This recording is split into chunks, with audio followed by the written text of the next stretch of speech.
Alors que la péninsule arabique était plongée dans un obscurantisme effrayant, sa population adorait les statues. Elle outrepassait les droits des faibles. Ces tribus s'entretuaient pour les causes les plus futiles. Ils enterraient les filles vivantes dès qu'elles naissaient. Ils avaient réduit la femme à une part d'héritage tout comme un bien matériel, à une époque où le monde vivait un système de caste très injuste.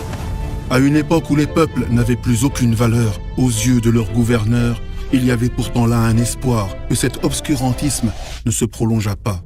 En effet, le 12 du mois de Rabi' al-Awwal, l'année de l'éléphant, est apparue à la Mecque honorée, la mère des villes, dans les quartiers de Banu Hashim, une lune éclatante qui a éclairé la terre d'est en ouest par la lumière de l'équité et de la foi.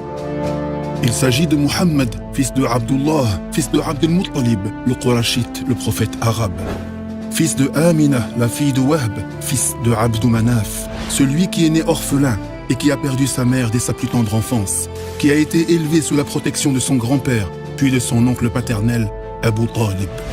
Le prophète de Allah, Muhammad, sallallahu alayhi wa sallam, a travaillé depuis son jeune âge, en veillant sur les moutons, puis en faisant du commerce, et il était réputé pour sa véracité et son honnêteté.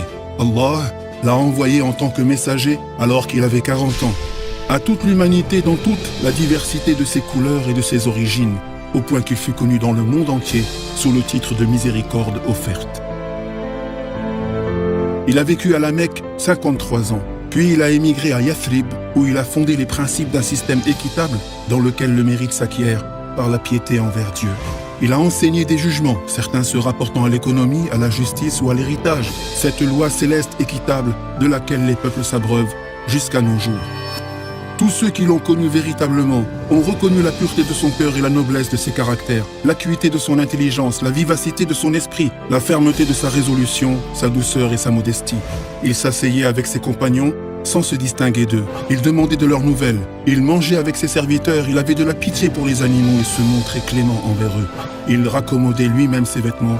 Il faisait miséricorde aux plus jeunes et il parait aux difficultés des pauvres. Il dormait à même le sol sur une natte de palme.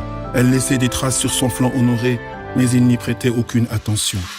La nuit du lundi 12 du mois de Rabi' al-Awwal, en l'an 11 après son émigration à Médine l'illuminée, cet homme glorieux a quitté le bas monde à l'âge de 63 ans, laissant une lumière qui ne s'était pas éteinte et une voie de droiture sur laquelle les communautés ont marché jusqu'à nos jours.